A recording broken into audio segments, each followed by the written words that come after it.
Rituparna Sengupta face of Bengal হয়ে যাবেন Times স্কোয়ারে। বাংলার দুর্গাপুজোকে বিশ্বজনীন করে তুলতে আরও এক পদক্ষেপ। সোমবার কলকাতা পুরসভার আয়োজিত কলকাতা শ্রী কার্টেন রেজারে এই ঘোষণা করলেন মেয়র ফিরহাদ হাকিম। উপস্থিত ছিলেন অভিনেত্রী ঋতুপর্ণা সেনগুপ্ত নিজেও।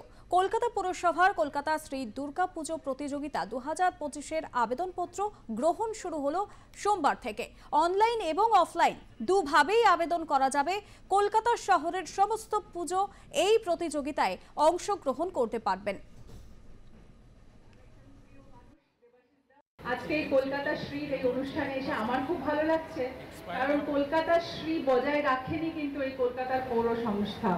কারণ কলকাতার এই পৌর মানুষরাই কিন্তু আজকে কলকাতার সমস্ত ডেভেলপমেন্ট, সমস্ত উন্নতি, সমস্ত সৌন্দর্যের জন্য তাদেরই কন্ট্রিবিউশন মানে এনর্মাস। নিরলসভাবে পরিশ্রম করেন, দারুণ দারুণ কাজের মধ্যে জড়িয়ে থাকেন। তো এই মানুষরা সবাই ইন্সপিরেশন।